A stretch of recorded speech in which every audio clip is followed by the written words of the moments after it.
Sunday నేను ఉన్నది అది ఫ్రైడే రా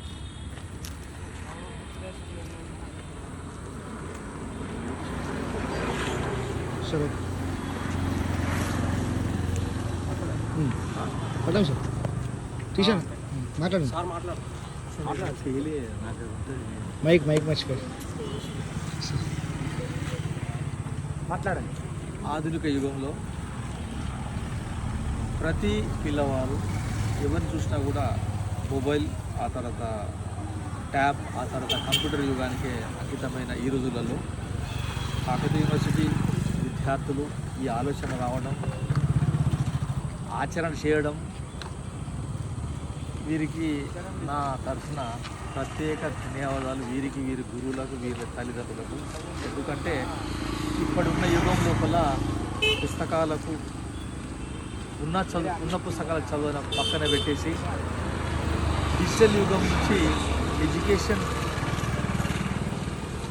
ఎడ్యుకేషన్ ద్వారానే చదువు వేరు, జ్ఞానం వేరు, విజ్ఞానం వేరు. ఈ విజ్ఞానం పెంపొందించుకోవాలంటే ప్రాక్టికల్ నాలెడ్జ్ అని చెప్తారు. Theory is different, practical is different. Digital యుగంలో అది కొరవడింది. కాబట్టి విజ్ఞానం పెంపొందించుకోవడానికి ఈ పుస్తకాలు పెట్టిన విద్యార్థులకు నేను ముందుగా ధన్యవాదాలు తెలుపుతున్నా. దీన్ని అందరూ సద్వినియోగపరచుకోవాలి. కాకతీయ యూనివర్సిటీలో ఇలాంటి విద్యార్థులు ఉన్నారు అనేది మేము గర్విస్తూ ఉన్నాము.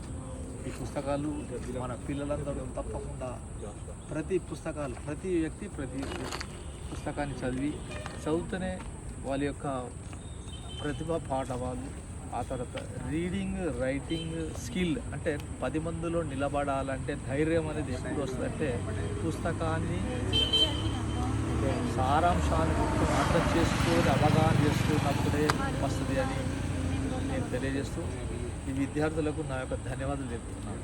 Thank you.